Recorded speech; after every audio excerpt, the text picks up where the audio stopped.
अस्सलाम वालेकुम, नमस्कार, सत श्री अकाल एंड गुड इवनिंग। मैं हूँ आरज़ू काज़मी और आप देख रहे हैं पॉइंट ऑफ व्यू। हमें जी जॉइन किया है सुमित पीर जी ने, बहुत शुक्रिया सर, क्या जा पाएँ, थैंक यू सो मच।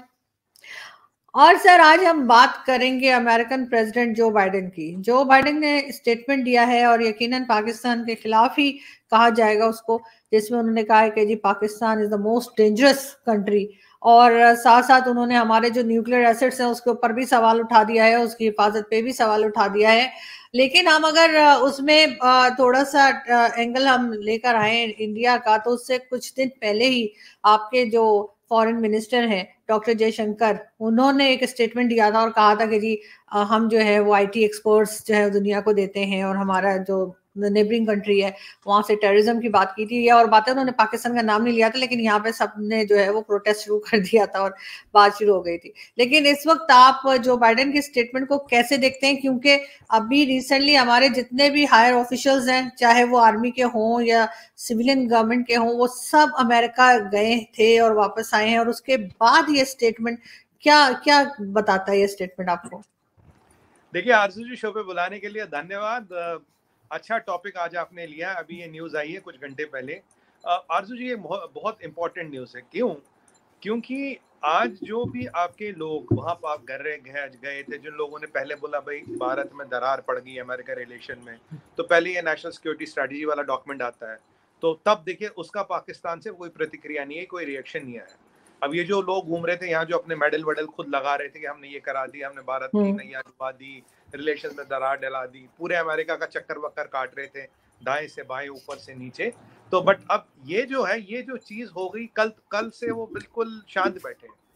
चलिए कोई बात नहीं, वो बोलते अब दिक्कत क्या थी उसमें? देखिए जब स्ट्रेटजी डॉक्यूमेंट आया, वो कोई बयान नहीं, तो एक रिटन पॉलिसी है। रिटन पॉलिसी को एक नई पॉलिसी निगेट कर सकती है। जब तक एक नई पॉलिसी नहीं आती तब तक वो डॉक्यूमेंट वैलिड है, तो इसलिए वो बात नहीं बनी वहां पे। अब क्या हो गया, जो खूब डोल नगारे बज रहे थे कि जी दोस्तियां कर दी, ये कर दी, वो कर दी, फिर एक नया स्टैंड लिया उन्होंने। उन्हें बोला नहीं नहीं कोई नहीं, ये भारत के साथ हमारे उनकी दोस्ती, पर पाकिस्तान के सभी बहुत अच्छे ताल्लुकात हैं, हमने ताल्लुकात सुधारे, और जो इमरान खान नियाजी ने ताल्लुकात खराब किए थे उनको हमने जाके सुधारा। देखो हमने फोटो खिंचवा ली, हमने हाथ मिला लिया, हमने ये फोटो करवा दी, हम यहाँ गए वहां गए, कुतुब मीनार के नीचे खड़े हुए। देखिए हाँ, कुतुब मीनार यहाँ है, अमेरिकन कुतुब मीनार के नीचे खड़े हुए, झरने के नीचे, पेड़ के पीछे, सब जगह फोटो हमने लगा ली। कोई बात नहीं, अच्छी बात है, फोटो पे लगानी चाहिए आरजू जी, अच्छी है, मेमोरीज रहती है। अब हुआ क्या, अब ये जो स्टेटमेंट आया है, वो जो आपको बॉलीवुड बड़ा पसंद है, तो बॉलीवुड की भाषा में एक आपको जवाब देता हूँ। एक गाना सुना होगा आपने, काली राम का फट गया डोल, हो गया उसका डब्बा गोल। अब जो डोल नगारे बजने वाले थे, बजाने वाले, की डोल ही फट गए। और आज हुआ क्या, जब ये स्टेटमेंट आया, आप देख रहे कितना कितना शिफ्ट हुआ। मतलब 2 दिन में जो एक परसेप्शन बनाया गया, भारत को हमने पछाड़ दिया, हमने जी रिलेशन सुधार दी। मैं तो कह रहा हूँ इससे अच्छी रिलेशन तो इमरान खान के टाइम में थी। इमरान खान याजी के टाइम में इतनी खराब स्टेटमेंट तो यूएस ने नहीं दी थी। हाँ, 2019 में एक डिफेंस सेक्रेटरी ने यूएस के बोला था ऐसा, बट 19 के बाद अगर हम बात करें तो आज तक ऐसी कोई खतरनाक स्टेटमेंट आई नहीं। अब ये president of United states of America Joe Biden साहब खुद बोल रहे हैं, ये और कोई नहीं बोल रहा, जो बाइडेन साहब खुद बोल रहे हैं, बोले भाई ये हो गया आपके साथ। अब इन्होंने क्या किया कि हमने अमेरिकन हाई कमिश्नर को हम सम्मान करेंगे, डिमार्च करेंगे, उनको बोल देंगे, उनको ये कर देंगे, उनको ये कर देंगे। बट आज सवाल ये निशान क्या उठाई आरजू जी, 2-4 चीजें इसमें समझने की है। पहली चीज, भाई सबसे खतरनाक स्टेट इसलिए है, यहाँ 2 चीजों का कॉकटेल है। कॉकटेल तो मतलब समझते ही है। कॉकटेल क्या है? एक है जी इसके पास न्यूक्लियर वेपन्स है। चलिए न्यूक्लियर वेपन्स अगर रेस्पॉन्सिबल न्यूक्लियर पावर्स के पास है, वो डेटरेंस का काम करते हैं। तो पहली बात अमेरिका ने ये बोल दिया, Pakistan is not a responsible nuclear power, ठीक है। दूसरी बात, आपके यहाँ टेररिज्म है, ये टेररिज्म और ये न्यूक्लियर बनता है, ये खतरनाक कॉकटेल बनती है। आपके यहाँ करीब 20-50 टेररिस्ट ऑर्गेनाइजेशन होंगी, 10-15 तो ग्लोबली डेजिग्नेटेड टेररिस्ट ऑर्गेनाइजेशन है, करीब 15 है, और उनमें से आधी से ज्यादा की नजर तो भारत पे है, ठीक है जी। देखिए F-16 के पैकेज की बातें हो रही थी। अब देखिए, अब मैं थोड़ा डाइवर्ट करूंगा। इस स्टेटमेंट के बाद आपको नहीं लगता F-16 की पैकेज पाकिस्तान को मना करनी चाहिए? भाई हमें नहीं चाहिए तुम्हारा F-16 का पैकेज, तुमने हमें समझ क्या रखा है? यहाँ F-16 दे तो यहाँ कह रहे हो टेररिस्तान हो तुम, तुम्हारे टेररिस्टों का सबसे बड़ा ग्रुप है। तो इनको ये बिल्कुल, जो करंट हुकूमत है उनको बिल्कुल मना करना चाहिए और वाज़े तौर से डिनाई करना चाहिए, हमें तुम्हारा कोई पैकेज नहीं चाहिए। अब मुद्दे पे वापस नहीं आते हैं। सर, अब इतना सर इतना सीरियस मत हो। अब ऐसा थोड़ी है कि ऐसा कुछ बोल देंगे तो हम पैकेज वापस कर देंगे, ऐसा कुछ नहीं होने वाला। बिल्कुल सही बोला आपने। तभी मैंने कहा देखिए यहाँ देखिए डिमांड शिमार्श करके कुछ होगा नहीं, हमें एक्शन दिखाना चाहिए। एक्शन ये होगा, ले जाओ अपना पैकेज घर जाओ, हमें कोई पैकेज वैकेज नहीं चाहिए, हम के तुम्हारे रहमो करम पे खड़े हैं, तुम हमें ये कह रहे हो पैकेज दे रहे हो। देखिए पहली बात तो ये। अब इस मुद्दे पे आए तो ये जो टेररिज्म और न्यूक्लियर वेपन्स का जो सिस्टम है, ये स्टेटमेंट क्यों आई है जो आपके न्यूक्लियर वेपन्स रखे, कह रहे भाई उनका कोई कमांड कंट्रोल नहीं है, वो ओपेक स्ट्रक्चर है, आपका जो एस्टेब्लिशमेंट है उसके हाथ में सारी पावर है, पॉलिटिशियन के हाथ में कुछ नहीं, पॉलिटिशियन को उठाते गिराते हैं, जिसको मर्जी लाते हैं, जिसको मर्जी गिराते हैं। और ये कब स्टेटमेंट आया, जब बाजवा साहब वहां हफ्ता 10 दिन 15 दिन लगा के आए, आपके फॉरेन मिनिस्टर साहब आए, शरीफ साहब गए थे वहां, सब पूरा लाओ लश्कर वहां लगा के आया। कहते हैं ना कि सर मुड़ाते ही ओले गिर गए, वही वाली बात हुई। आज वो आए और ये बाइडेन ने ये स्टेटमेंट दे दिया बाइडेन साहब ने। अब इसका मतलब क्या हुआ, अब देखिए यहाँ 2-3 चीजें। हम कहते थे कि नॉर्थ कोरिया एक रोग न्यूक्लियर स्टेट है, तो आज तो आपकी रेटिंग नॉर्थ कोरिया से भी नीचे की। उसने तो नहीं बोला north Korea is a dangerous state with nuclear weapons. तो आप क्या नॉर्थ कोरिया के पीछे हैं? मतलब आप देखिए पाकिस्तान की इमेज और फॉरेन पॉलिसी का कितना बड़ा फेलियर है, इतना बड़ा फेलियर है कि आज आपको नॉर्थ कोरिया से पीछे रखा गया है। अच्छा, यहाँ न्यूक्लियर वॉर की बात हो रही है रशिया यूक्रेन में, वहां थ्रेट नहीं दिख रहा जो बाइडेन साहब, क्योंकि उन्हें लगता है कहीं ना कहीं रशिया भी एक रेस्पॉन्सिबल न्यूक्लियर स्टेट है और नॉर्थ कोरिया भी एक रेस्पॉन्सिबल न्यूक्लियर स्टेट है, पाकिस्तान को उसके से भी नीचे रखा। और एक और चीज की हम बात करें, इंडिया के पास न्यूक्लियर वेपन्स है, न्यूक्लियर डेटरेंस है, पर इंडिया तो बहुत क्लियर स्टेटेड पॉलिसी है, नो फर्स्ट यूज। पाकिस्तान की तो नो फर्स्ट यूज की कोई पॉलिसी नहीं। आपके वो शेख रशीद साहब कहते थे हमारे पास 100-200 ग्राम के आलू के साइज के, खरबूजे के साइज के, तरबूजे के साइज के एटम बम रखे हैं, हम तो यहाँ गिरा देंगे वहां गिरा देंगे। और अगर मैं आपके एटम बम की हिस्ट्री देखूं तो आपने तो एनरिच यूरेनियम लिया था, वहां से पुर्जों में एटम बम लगा जोड़ा, चाइना से आपने मिसाइल खरीदी, उसका रंग बदल के अपने नाम डाल दिया।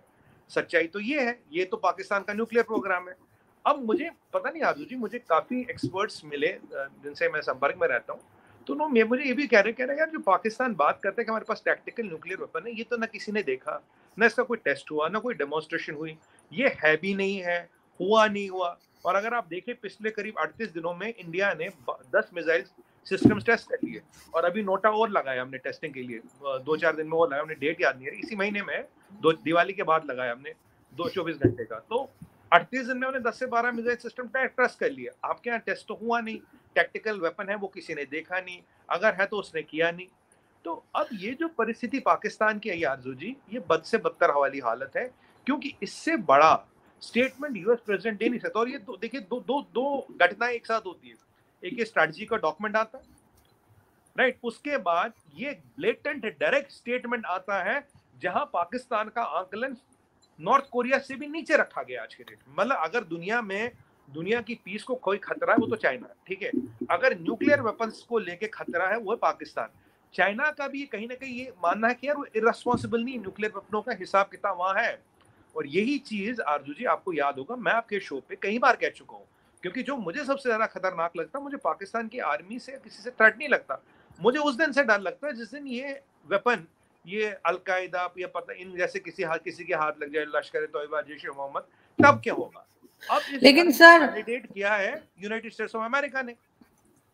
नहीं देखें सर, पहली बात तो ये कि बिल्कुल न्यूक्लियर पावर है पाकिस्तान और उसके पास मौजूद है। ऐसा नहीं है कि हमारे यहाँ भी टेस्ट वगैरह होते रहते हैं, बल्कि आप लोग किसी किस्म का कोई टेस्ट करते हैं तो यहाँ पे भी जरूरत हो या ना हो यहाँ भी टेस्ट शुरू हो जाते हैं। ऐसा नहीं है, क्योंकि पूरी दुनिया को आप इतने लंबे अरसे तक तो नहीं बेवकूफ बना सकते ना कि हमारे पास नहीं है और हो ना, तो बिल्कुल डेफिनेटली है।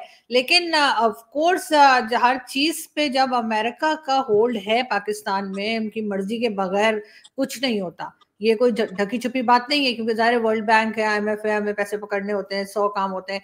सबसे बड़ी बात सुपर पावर है अमेरिका। तो आपके ख्याल से जब इतनी हमारी लीडरशिप गई थी वहां मिलने के लिए, चाहे वो हमारे फॉरेन मिनिस्टर हो, चाहे प्राइम मिनिस्टर हो, इवन आर्मी चीफ जो सबसे एक हमारे यहाँ बड़ी चीज समझे जाते हैं, सब लोग होकर आए हैं, उसके बाद इस किस्म का स्टेटमेंट, ऐसा तो नहीं है कि हमारे जरिए किसी और को डराया जा रहा हो? देखिए आरजू जी मैं बताता हूँ, देखिए मैंने ये नहीं कहा कि आपके पास न्यूक्लियर वेपन्स नहीं है, मैं बात कर रहा था टैक्टिकल न्यूक्लियर वेपन की, जो छोटा न्यूक्लियर वेपन होता है। अभी 100-200 किलो आलू का, खरबूजे के, तरबूजे के साइज का, ये मैंने कहीं सुना नहीं है। ना हमारे पास तो नहीं है, खैर जहां तक मुझे वो शेख रशीद साहब की बातों को सीरियसली मत लें सर, वो ऐसे ही बोलते हैं। चलिए, तो ये मैंने कहा टैक्टिकल न्यूक्लियर वेपन का टेस्ट और एग्जिस्टेंस में होना मुझे पता नहीं, बिकॉज आई डोंट नो, मतलब ऐसा कोई पब्लिक फोरम में इंफॉर्मेशन नहीं है। हाँ, एक बड़ा न्यूक्लियर वेपन जो होता है वो आपके पास है, उसकी टेस्टिंग हुई थी पोखरण के कुछ दिन बाद हुई थी, उसमें कोई डाउट नहीं है। अब आते हैं दूसरी चीज के बाद, देखिए ये पाकिस्तान का डिप्लोमेटिक फेलियर है। देखिए आप क्या कर रहे हो, आप कभी चाइना के दोस्त बन जाते हो, कभी अमेरिका के, कभी रशिया के, कभी नॉर्थ कोरिया के, कभी आपका बेस्ट फ्रेंड टर्की बन जाता है। तो ये जो इनकंसिस्टेंसी इन फॉरेन पॉलिसी जो मैं शुरू से पिछले 2 साल से आपके चैनल पे कह रहा हूँ, this is what is killing Pakistan. देखिए अगर आप हमें कहते जी हमें भारत से पीस चाहिए, ठीक है जी, एक डॉक्यूमेंट भी बनाते हैं, 3 महीने बाद वो डॉक्यूमेंट जी डस्टबिन में खो गया, जल गया, वो चला गया ना, वो जिसे जिसमें कचरा बर्न होता, क्या कहते हैं उसे, इंसिनरेटर व्हाटएवर, उसमें जाके वो जल गया। आज आप अमेरिकन के पास जाए, उन्हें कुछ भी आप वो पढ़ाए, भाई लॉलीपॉप दे, ये दे, वो दे, अमेरिकन को भी पता भाई कल को 15 दिन बाद क्या बोले, 45 दिन बाद क्या बोले, हमें कुछ नहीं पता। दूसरी बात, आप कहते जी हमें टेररिज्म रोकना, टेररिज्म रोकने की बात अच्छी बात है, कॉन्सेप्ट अच्छा है, पर K2 डेस्क ISI में तो अब भी चल रहा है ना, K for Khalistan, K for Kashmir, K2 desk तो आज की डेट में भी चल रहा है। अब मैं हमेशा एक ही बात कहता हूँ ना, मैं कहा अगर आप कमर जावेद बाजवा साहब की बात करें, वो कहते थे हमें हिंदुस्तान से अच्छे रिलेशन चाहिए। मैं हमेशा कहता था you have to take mister Bajwa on face value, not place value. Face value होता है मैन टू मैन, मतलब एक मैंने कहा आपने कहा। प्लेस वैल्यू होता है the military chief of Pakistan. क्योंकि अगर आप ये कहते K2 डेस्क आप चला रहे हैं, ड्रोन से हथियार आप बेच रहे हैं, अफीम की तस्करी जारी है, टैंक कैंप जारी है, बैड टीम्स एक्टिव है, टनल्स खोदना आपने नहीं रोकी, इनडिस्क्रिमिनेट फायरिंग आप दाएं बाएं करते हैं, टेररिस्टों को कवर फायर आप देते हैं, जहां ये PFI VFI के मॉडल पकड़े जाते हैं वहां आपका नाम खाम आता है, और जहां भी भारत का इंटरेस्ट खराब होना तो खुद करना है, किसी और के थ्रू करना आप कर रहे हैं। मैंने आपको 10 चीजें गिना दी, ये 10 चीजें मैं आपको जो बिल्कुल जग जाहिर है, आप 10 चीजें कर रहे हो और कह रहे हो मुझे भारत के साथ अच्छे रिलेशन चाहिए, मैं पीस चाहता हूँ, और आपने एक ट्रेड मिनिस्टर भी अपॉइंट किया था जो बाद में खुद ही गायब हो गया। तो अब देखिए अमेरिका कोई छोटा मोटा खिलाड़ी नहीं, एंड अमेरिका बड़ा मंजा हुआ खिलाड़ी, उन्होंने आपके इरादे देख लिए, वो गए बैठे और आपके निकलते ये स्टेटमेंट दे दी। मैंने इसलिए बोला ना सर मुंडाते ओले गिर गए, क्यों? डर उन्हें लग रहा है, डर उन्हें लग रहा है यार मैं कल को इनको सपोर्ट कर दूं। मैंने सपोर्ट करने का मतलब क्या, देखिए जैसे आप पाकिस्तान को सपोर्ट करेंगे वो क्या बोलेंगे, देखो जी ये हमारी जीत है, हमने भारत के रिलेशन खराब कर लिए। उन्हें अपने से कोई मतलब नहीं कि मेरे घर क्या आया, मैंने भारत का यहाँ खराब कर दिया, मैंने भारत का ये खराब कर दिया, मैंने यहाँ भारत की भैंस खोल दी, यहाँ मैंने बजड़ी खोल दी, उनकी ये यहाँ मुर्गी चुरा ली। उनका जो स्टेटमेंट है वो कहीं इन चारों चीजों के आसपास आना, what I have gained as a country, what my people have gained as a country, वो मतलब ही नहीं। और आपको एक और बात बताऊं, ये आज प्रेडिक्शन है, अमेरिका के स्टेटमेंट आए ना, आप देखेंगे पूरे यूरोपियन यूनियन का, पूरे वेस्टर्न ब्लॉक का सेम पॉलिसी आएगी, wait for 15 days, everybody will be doing the American line. ठीक है जी। अब देखिए आप न्यूक्लियर बॉम्ब की बात करें, आरजू जी आपने पहले न्यूक्लियर बॉम्ब बना दिया तो उसको आपने 2 लॉलीपॉप बेचे दुनिया में। पहला लॉलीपॉप ये था इस्लामिक बॉम्ब, तो 20-30 साल आपने दुकान उससे चलाई, इस्लामिक बॉम्ब, पहला इस्लामिक बॉम्ब, 20-30 साल दुकान चली, लोग कह रहे हैं यार अब छोड़ दो। फिर बोला देखो भैया ये मेरा न्यूक्लियर बम है, कल कोई किसी दाएं बाएं के हाथ लग गया मुझे नहीं पता, तो फिर आपने न्यूक्लियर ब्लैकमेल पे दुकान चलाई कुछ साल। अब बम और बम का ब्लैकमेल दोनों ही आपने दुकान चलाई, अब 30-40 साल निकल गए। अब लोग कह रहे हैं भाई कुछ तो छोड़ो, कहीं तो रहम करो यार, पहले ये बम दिखाते फिर बम। लेकिन ऐसा थोड़ी है सुमित जी कि ये कोई इस किस्म का न्यूक्लियर एसिड्स या न्यूक्लियर बॉम्ब ऐसा थोड़ी होता है कि बना के रखा हुआ है कोई उठा के भाग गया। मगर साथ साथ अमेरिका जो है वो पाकिस्तान की मदद इस तरह से भी कर रहा है कि आपने देखा ही होगा कि जैसे F-16 की मेंटेनेंस के लिए पैसे दिए गए, चाहे उसका जो मर्जी रीजन हो, लेकिन एक तरफ वो फंड भी कर रहा है और दूसरी तरफ इस किस्म के सख्त किस्म के स्टेटमेंट दे रहा है। बहुत से लोग ये भी कह रहे हैं कि इनके इलेक्शंस आने वाले हैं और जो बाइडेन जो है बड़ा कमजोर किस्म का, बेकार किस्म का प्रेसिडेंट है, तो उसके घर में कोई नहीं सुनता, तो फिर इसलिए वो इस किस्म की स्टेटमेंट्स दे रहा है थोड़ी इंपॉर्टेंस हासिल करने के लिए। आपका क्या ख्याल है? देखिए आरजू जी तीन आंसर है इसके। पहली बात है व्हाट मैं हमेशा I will repeat the sentence called pin prick diplomacy, कि थोड़ी एक पिन यहाँ चुबा दो, यहाँ पिन चुबा दो, थोड़ा हिला दो, राइट, हिला दो। मतलब एक होती है लठ मार दो, एक होता है कुल्हाड़ी मार दो, एक होता है पिन चुबा दो। पिन डिप्लोमेसी में सिमेंटिक्स, ऑप्टिक्स और पिन प्रिकिंग ये डिप्लोमेसी के टूल्स होते हैं, they are used by nations against each other. अब देखिए वो F-16 की, अब देखिए F-16 की बात करें, F-16 की बात आरजू जी, F-16 का पैसा जो $450 मिलियन है वो लॉकहीड मार्टिन को मिल रहा है, पाकिस्तान को नहीं मिल रहा। लॉकहीड मार्टिन उसमें केवल आपका रडार सिस्टम और वो अपग्रेड करा, सॉफ्टवेयर अपग्रेड करा, कोई नया वेपन सिस्टम, कोई नया मिसाइल सिस्टम नहीं दे रहा, और ये भी क्लैरिटी नहीं जो अपने मिसाइल अब तक यूज कर लिए उनको रिप्लेनिश करेगा नहीं करेगा। F-16 end of life product है, 2023 में एंड ऑफ लाइफ होना है, उनके पास एक साल के बाद ये लॉकहीड मार्टिन उसे टच भी नहीं करेगा। 2 सवाल मैंने आपके शो में लास्ट टाइम भी पूछे थे, अब तक किसी ने जवाब नहीं दिया कि भाई इस अपग्रेड के बाद पहली बात फ्लीट की लाइफ कितनी बढ़ जाती है, what is the availability of the fleet. अगर आपके यहाँ कोई एयर मार्शल साहब है, कोई दो चीजों का, आपके चैनल तो सब देखते हैं, कोई इन 2 चीजों का जवाब दे दे, फ्लीट की लाइफ कितने साल बढ़ेगी और अवेलेबिलिटी ऑफ द फ्लीट कितनी बढ़ेगी, उससे पता लगेगा अपग्रेड कितना है। तीसरी चीज, ये अपग्रेड कब शुरू होगा, कब खत्म होगा। और चौथी चीज आरजू जी देखिए, ये चीज मान लीजिए 100 रुपए की मिलती है, ठीक है, अब आप बाजार जाएगी, कोई 90 की देगा, कोई 150 की देगा, कोई 125 की, आप जो 100 रुपए वाला है, 90 रुपए वाला, आप उससे ले लेंगे। अब यही चीज मैं आपको पैकेज में दिला रहा हूँ, लॉकहीड मार्टिन कहता है ये 1000 रुपए की है, आपके पास ऑप्शन है, बोलोगे हाँ 1000 रुपए की है। और सॉफ्टवेयर अपग्रेड में आरजू जी आजकल बहुत ट्रिकी सॉफ्टवेयर है, एक बहुत सी चीजें आ जाती है सॉफ्टवेयर अपग्रेड में। कहीं ऐसा तो नहीं कि अब सॉफ्टवेयर अपग्रेड हो जाएगा तो अमेरिका बैठे बैठे इंट्रूजन कीज का कॉन्सेप्ट होता है सॉफ्टवेयर में, कि वो बैठे बैठे आपके F-16 भी वहां से लॉक कर सकता जाता है, मुझे पता है। और लास्ट पॉइंट आपको बताऊंगा चलते चलते, F-16 जो है, F-16 US DoD 3 साल में सारे अपने यहाँ से निकाल रहा है, अपडेट मतलब ना kind of service end of life कर रहा है। और उनके पास जो F-16 US DoD में वो F-16 वाइपर है, पाकिस्तान के पास एक भी वाइपर नहीं है, पुराना वाला सीरीज है। मुझे बताइए, जो हमारे यहाँ एक पुरानी आती थी फिएट की गाड़ी, मतलब बहुत पुरानी आती थी, प्रीमियर पद्मिनी, अब वो अपग्रेड होके कोई वो लिमोजिन तो बन नहीं जाएगी ना, वो कोई लंबरगिनी तो बनेगी नहीं, कितना अपग्रेड कर लोगे उससे। तो ये भी एक प्रैक्टिकल एस्पेक्ट है, पर इसकी बात कोई नहीं कर रहा। मुझे जो लगता है, हाँ इससे अवेलेबिलिटी ऑफ फ्लीट बढ़ेगी, कुछ लाइफ बढ़ेगी, बट हाँ लॉकहीड मार्टिन को $450 मिलियन की सॉलिड कमाई हो जाएगी, जिसमें से उनका शायद 10-15 पैसे का खर्चा आएगा, बट यही होगा। और इंट्रूजन कीज अगर आपके सॉफ्टवेयर में लग गई तो जब आप जहाज अपनी मर्जी से उड़ा पाओगे, फिर आप उड़ाओगे या नहीं उड़ाओगे मुझे नहीं पता। I know Lockheed Martin for sure has the technical capability to do it. ये जग जाहिर बात है, ओपन मीडिया में बात है। तो अब जो ये तो रहा उसकी बात F-16 की। अब आज के विषय पे आते हैं। देखिए आरजू जी, बयान देना, कल भी मैंने आपको बोला छोटी मोटी बातें दे सकता है इधर उधर कोई। आज कल एक स्ट्रेटजी डॉक्यूमेंट आया, स्ट्रेटजी डॉक्यूमेंट में इंडिया के बारे में जो लिखा, जब तक एक नया स्ट्रेटजी डॉक्यूमेंट नहीं लाओगे तब तक वो निगेट नहीं होगा, और जो बाइडेन एडमिनिस्ट्रेशन का पहला डॉक्यूमेंट है। आज ये स्टेटमेंट कौन देता, कोई कांग्रेसमैन, कोई इधर उधर का बंदा नहीं देता, ये खुद जो मतलब प्रेसिडेंट जो बाइडेन दे रहे हैं। स्टेटमेंट के बाद ये आपका प्रेसिडेंट दे रहे, कह रहे भाई आप रिलायबल नहीं हो, आपका एसेट रिलायबल नहीं, आप मोस्ट डेंजरस कंट्री हो। अगर आपको कोई बोला मोस्ट प्रॉस्परस कंट्री, आप बोले मोस्ट अपकमिंग कंट्री हो, मोस्ट एनलाइटेंड कंट्री हो, तो अच्छी बात है। मतलब आप देखिए 200 से प्लस कंट्रियां दुनिया में, रैंकिंग कहाँ पहुंच गई पाकिस्तान की, मोस्ट डेंजरस कंट्रीज। क्यों? जो आपके जनरल जवाहर लाल साहब ने बोला will bleed India by 1000 cuts, वो कट्स यहाँ तो लगे नहीं, मुझे लगता है वहां उनका इफेक्ट वहां आ गया। क्योंकि जो आपने इतने टेररिस्ट पाल लिए, इतना स्ट्रॉन्ग पाकिस्तान का एस्टेब्लिशमेंट है, जो कि मेन पॉलिटिकल एस्टेब्लिशमेंट को कभी भी हिला देता है। मेन पॉलिटिकल एस्टेब्लिशमेंट तो उनके लिए वो टेबल टेनिस की बॉल है, कभी उसके कोर्ट में डाल देते, वो इसके कोर्ट में डाल देते, वो उसके कोर्ट में डाल देता है।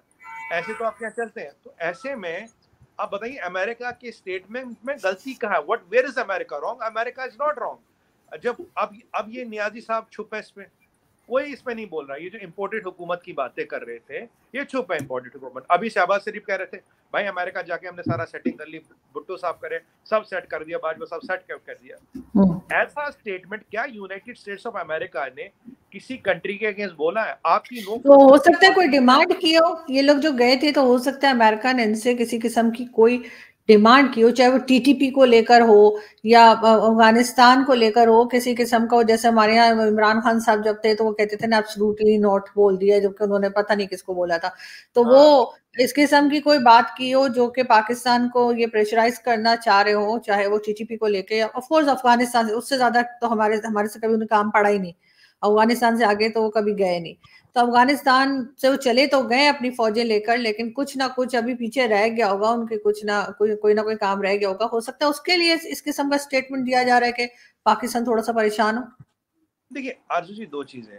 पहली चीज जो टेक्निकल सब्जेक्ट आता है, नो फर्स्ट यूज। आपकी नो फर्स्ट यूज की पॉलिसी तो नहीं है ना, आप डिक्लेयर कर लीजिए नो फर्स्ट यूज पॉलिसी, आधा स्टेटमेंट हल्का हो जाएगा। आप डिक्लेयर नहीं करेंगे, क्यों? जो न्यूक्लियर आपने बोगी बनाई है, जो न्यूक्लियर बॉम्ब की आप वो प्रचार प्रसार करते हैं, जो जिसे न्यूक्लियर बोगी कहते हैं, आप NFU डिक्लेयर करेंगे तो उसकी तो हवा कल ही निकल गई। अगर उसकी हवा निकल गई तो आप आधे कम से कम 50% रेस्पॉन्सिबल न्यूक्लियर नेशन तो बनोगे। बट जब तक हम पे कोई यूज नहीं करेगा हम यूज नहीं करेंगे। आप स्टेटमेंट नहीं दोगे, मैं आपको गारंटी कह रहा हूँ, शहबाज शरीफ दे दे कल ये स्टेटमेंट नहीं देंगे, आप देखिएगा। भुट्टो साहब दे दे कल स्टेटमेंट नहीं देंगे। I can give you writing, they will not give the statement. अब आपने ये स्टेटमेंट नहीं दिया तो अब जो अमेरिका का वो है वो तो आएगा ना, शक्को शुबो तो आएगा। अब आपने कहा जी अफगानिस्तान है उसको लेके, देखिए आरजू जी, अगर इतना भयंकर स्टेटमेंट दे दिया अमेरिका ने, आपको पता है इसके इम्प्लीकेशन कहां तक आएंगे? इसके इम्प्लीकेशन आईएमएफ में आएंगे, इसके इम्प्लीकेशन वर्ल्ड बैंक में आएंगे, इसके इम्प्लीकेशन इंटरनेशनल इकोनॉमिक फोरम में आएगा, इसका इम्प्लीकेशन दुनिया की हर जगह में आएगा। ये इस स्टेटमेंट को आइसोलेशन में मत दीजिए। ये कहते हैं ना leader of the free world, कहते हैं अमेरिकन प्रेसिडेंट को, leader of the free world is trailing you are the most dangerous country in the world. ये अब इससे इसका डैमेज कंट्रोल करना ऑलमोस्ट इम्पॉसिबल है unless and until you declare NFU, then it can mitigate risk to some extent. But आजू जी इसका effect ये पता है ये क्या, ये क्रशिंग स्टेटमेंट है। इट्स लाइक मैं एक्ट ऑफ वॉर तो नहीं कहूंगा, इट्स एक्ट ऑफ डिस्ट्रस्ट कि आप पे कोई भरोसा नहीं है। भाई सबसे खतरनाक लोग हो दुनिया में, आपके पास न्यूक्लियर एसेट्स का कोई भरोसा नहीं है। तो ये अगर स्टेटमेंट आया, अब मुझे बताइए, अब आप ये भी जानते हैं अमेरिकन फॉरेन पॉलिसी में कंटिन्यूटी रहती है। अब नया प्रेसिडेंट आएगा वो उसको वापस नहीं कर सकता। वो ये नहीं कह सकता कि भाई नहीं वो जो बाइडेन साहब ने ना जी बस ऐसे नहीं बोल दिया, वो ये देसी ठर्रा पी गया है तो हाँ ये नहीं बोल सकता। ये फॉरेन पॉलिसी का स्टेटमेंट है, इसको वापस नहीं लिया जा सकता। आप ये कहते हैं ना जब तीर निकल गया, मतलब ये था ब्रह्मास्त्र निकल गया, अब इसको इसका इफेक्ट कम कर सकते हो, इसको वापस नहीं ले सकते। मुझे समझ नहीं आता कि with such a powerful statement, और ये अफगानिस्तान वगैरह को लेके नहीं जाएगा। देखिए अफगानिस्तान वगैरह का मसला, आपको पैसे मिलते तो आप अब भी दहशतगर्दी की जंग लड़ते हैं, तो ऐसी बात नहीं है कि अफगानिस्तान में आपने मना कर दिया, आपने कोई मना नहीं किया। इनफैक्ट अफगानिस्तान का लॉलीपॉप दिखा दिखा के आपने तो F-16 का अपग्रेड मनवा लिया उनसे। देखो जी हमारे पास तालिबानियों के ऊपर क्या डोमिनेंस है जी, हमें फायर पावर चाहिए क्योंकि जी F-17 थंडर हमारा चलता नहीं है, तो F-16 थोड़ा अपग्रेड कर दो, नहीं तो ये तालिबानी आपको तंग करेंगे, नहीं तो चाइना में भी तंग कर सकते हैं। खैर चाइना से उन्हें कोई मतलब नहीं, बट आरजू जी अगर अब पाकिस्तान वाला अफगानिस्तान वाला विषय होता तो आपको इकोनॉमिक पैकेज मिलता, आपको एक इकोनॉमिक पैकेज मिलता, एक बड़ा कुछ मिलता, कहीं से पैसे आ रहे होते हैं। तो ये स्टेटमेंट आके जो बाइडेन का क्या फायदा हो रहा है? कोई फायदा नहीं हो रहा, जो बाइडेन का कोई फायदा नहीं हो रहा। तो ये तो मैं बोलूंगा, आई डोंट सी, मैं सच बताऊं आपको, इतना बड़ा फॉरेन पॉलिसी फेलियर 48 घंटे में कुछ नहीं होता, क्योंकि आप तो हर चीज इंडिया की नजर से देखते हो ना। इंडिया को स्ट्रेटेजिक पार्टनर एलाई बता दिया और उसके 24 घंटे में आपको मोस्ट डेंजरस कंट्री बताइए। सोचिएगा, इंडिया स्ट्रेटेजिक पार्टनर एलाई और उसी के 24 घंटे में आप सबसे most dangerous country. It is happening in the span of 48 hours, and wherein we have seen all Pakistan's machinery and all the people who matter were in United States of America. इसीलिए जो foreign minister होते हैं इनका experience होना जरूरी है, इनको ये काम आना चाहिए। देखिए कोई भी फॉरेन मिनिस्टर बन के काम नहीं कर सकता, जियोपॉलिटिक्स बहुत टेक्निकल विषय है, इसमें पूरे जो दाव पेच है आने चाहिए, कब कहाँ कितना बोलना नहीं बोलना। और देखिए हमने तो F-16 पे भी बोल दिया, let's whom are you fooling, Jaishankar साहब ने बोला whom are you fooling। हमने F-16 पे भी बात की, और हम अमेरिका को अगर हमारे इंटरेस्ट के खिलाफ बात होती वो भी करते, उनके कहे अनुसार वोट भी नहीं डालते, और जहां चाइना को रोकना वहां वोट भी डालते इंडिपेंडेंटली। और जो हमने कहा और जो वेरी प्राउड ऑफ, जो मैं हमेशा कहता था, as a super power in making our vote should not be predictable. Doctor Jaishankar साहब ने भी कहा our vote will not be predictable. इन सब चीजों को देखते हुए आपका ये आप ये कहाँ आ गए? मतलब would you still want to continue with this terrorist jihadis mullahs maulanas? ये कहाँ ले जा रहे हैं आप कंट्री को? आप कंट्री की हालत क्या कर दी आपने? और आरजू जी आप ये मत भूलिए कि इसका इफेक्ट अमेरिका तक है। मैं अगेन रिपीट कर रहा हूँ, पता नहीं मैं समझा पा रहा हूँ या नहीं, मतलब इतना टाइम नहीं, इसका ripple effect will go to the whole world. ये दुनिया की सबसे बड़ी खबर है आज। और अब मुझे बताइए दुनिया का हर कंट्री, मैं एक न्यूट्रल कंट्री, मैं आपको जैसे एक मैक्सिको को लेता हूँ, चले मैक्सिको में क्या न्यूज है आज? जो बाइडेन ने कहा तो मैक्सिको में तो कवर होगा। अर्जेंटीना में क्या न्यूज है? चिली में क्या न्यूज है? मैं यहाँ आता हूँ अफ्रीका में, जाम्बिया में क्या न्यूज है? साउथ अफ्रीका में क्या न्यूज है? सूडान में क्या न्यूज है? मोरक्को में क्या, मोरितानिया में क्या, सऊदीज का क्या रिएक्शन है, ईरान का क्या, इराक क्या क्या? आपने किसी का रिएक्शन आते देखा आपके सपोर्ट में? किसी ने रिएक्शन नहीं दिया। कोई ये कहने को तैयार नहीं भाई नहीं ऐसा गलत है, ऐसा कुछ है नहीं। इवन तालिबानियों ने स्टेटमेंट नहीं दिया कुछ। नहीं, तालिबान तो ऑब्वियस तालिबान तो खैर बहुत टाइम से पाकिस्तान के साथ नहीं है, और वो तो खुद जो है वो कह रहे हैं कि जी हमें पाकिस्तान से कोई वास्ता नहीं है। लेकिन ये जरूर है कि मैं लास्ट में ये जरूर कहूंगी कि पाकिस्तान को इस पे बड़ा जबरदस्त किस्म का प्रोटेस्ट करना चाहिए। और जैसे हर एम्बेसी, फ्रांस एम्बेसी के सामने पहुंच गए थे, फ्रेंच एम्बेसडर को कह रहे थे निकाल दो, तो इसी तरह से अमेरिकन एम्बेसी के सामने जाके भी भंगड़े डालने चाहिए और अमेरिकन एम्बेसडर को भी निकाल देना चाहिए। और जो आईएमएफ से या वर्ल्ड बैंक से पैसे लिए वो उनके मुंह पे नाम आ रहे हैं, अब ले लिए तो ले लिए, दफा करें, वापस ना करें। ये ज्यादा मेरे ख्याल में ज्यादा मुश्किल काम होगा। नहीं, मैं दो चीजें और बोलूंगा, आपने अच्छी दो चीजें बोली, दो चीजें मैं ऐड करूंगा अपनी तरफ से। कल डिक्लेयर कर ली जो F-16 का पैकेज वैकेज है, हमें तुमसे नीचे रखो अपना पैकेज, मतलब देखिए आप सॉवरेन कंट्री को बोलना चाहिए। और दूसरी चीज आप कल डिक्लेयर कर ले, मैं एक टेक्निकल पॉइंट बोलूंगा सीरियसली, अगर आपको डैमेज कंट्रोल करना और आपके इरादे ठीक है, आपके इंटेंशन बिल्कुल ठीक है, आप बताएं कि government of Pakistan and military of Pakistan takes the full responsibility of nuclear arsenal of Pakistan.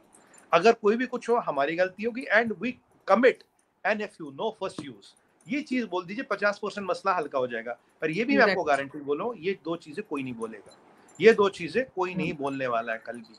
बस हाँ, कुछ सॉन्ग होगा, ड्रामा होगा, नाटक होगा। अब कुछ दिनों बाद अमेरिका कुछ 6 महीने साल भर कुछ एक छोटा मोटा और पैकेज दे देगा। देखिए मैंने आपको बताया ना, डिप्लोमेसी में आरजू जी, अगर आप खिड़की दरवाजे बंद करो तो रोशनदान खुला रखना पड़ता है। अमेरिका क्या कर रहा है? अमेरिका वही तो कर रहा है। हमारी अभी तालिबान निकालने का बोल सकते हैं, फ्रेंच एम्बेसी के सामने प्रोटेस्ट कर सकते हैं, तो अमेरिकन एम्बेसी के बिल्कुल बिल्कुल, मैं तो बता रहा हूँ। देखिए आपने कहा था आपका तालिबान से रिलेशन क्या है, मैं कहा हमारा रिलेशन नहीं, बट एक रोशनदान हमने खुला रखा है, खिड़की खुली रखी है, कोई खिड़की दरवाजे नहीं खुले, बट एक छोटी सी खिड़की खुली है ताकि एक रेजिडुअल रिलेशन बना रहे। और वैसे एक रेजिडुअल पैकेज आएगा 6 महीने 8 महीने में, आप खुश हो जाएंगे। यहाँ लोग बोलेंगे हमने फतह कर ली, भारत को हरा दिया। आप प्रॉब्लम तो वही है ना, हर चीज भारत के चश्मे से देखते हैं, आप अपने चश्मे से तो देखते ही नहीं। आपको तो जो भी, अगर हवा भी चली तो उसमें भारत का क्या फायदा, भारत का क्या नुकसान। अगर बाढ़ आई तो भारत में आई या नहीं आई, मतलब मैंने कहा भाई तुम्हारे यहाँ बाढ़ आई, कह रहे पहले भारत में बताओ आई नहीं है। अरे तुम्हें क्या मतलब भारत में आई है नहीं है, मैं भारत का पता लगाओ क्या आई। ये जो ऑब्सेशन है ना अगेंस्ट इंडिया, मतलब ये जो हिंदू हेटरेट है, इंडिया हेटरेट है, गजवाई हिंद, ये सब जो चीजें चल रही हैं, इसके रहते रहते हालत इस स्टेज पे आ गई है। और मैं तो दरख्वास्त करूंगा उन्हें कि ये F-16 वाला पैकेज बिल्कुल मना कर ले, इस स्टेटमेंट के बाद बिल्कुल मना कर देना चाहिए आपको। बिल्कुल, लेकिन अब इतनी भी गैरत हमारी नहीं जागने लगी है, पैसों पे हम ऐसी बात नहीं करते। वो आगे तो आगे मजीद ना लें, बस ये मैं कह रही हूँ। एक दफा देरी अच्छा नहीं लगता, वो इतना माइंड करेंगे, इतनी दूर से उन्होंने भेजे। लेकिन ये जरूर है कि प्रोटेस्ट अगर करना है तो बिल्कुल इस वक्त प्रोटेस्ट करें और अमेरिकन एम्बेसी के सामने जाएं। अमेरिकन एम्बेसडर को खैर बुला के थोड़ा बहुत डांटा वांटा है उसको, सुना मैंने यही है। लेकिन ये है कि एम्बेसडर को भी बोले, जैसे फ्रेंच एम्बेसडर के पीछे पड़ गए थे, ऐसे अमेरिकन एम्बेसडर के लिए भी बात करें कि जी इसको भी निकाल दो, ये कर दो, हमारी कोई बातचीत नहीं है, कोई दोस्ती नहीं है। लेकिन मुझे लगता नहीं कि इतनी हिम्मत जो है वो एस्टैब्लिशमेंट या हमारी गवर्नमेंट कर पाएगी। Thank you so much Sumit ji, आज आपने ज्वाइन किया। तो आरजू जी, आपके कहने का मतलब था ये डॉलर अमेरिका से चल के भी थकेंगे, इनको आराम आराम कराएंगे, उसके बाद सोचेंगे क्या करना है। फिर उनको दुबई भेज देंगे सर सैर करने के लिए, दुबई, लंदन, और हाँ आप जानते हैं, बर्मिंघम, दुबई, प्रॉपर्टी के प्राइस भी तो बढ़ाने हैं। Exactly. Thank you so much. Thank you ma'am. Thank you.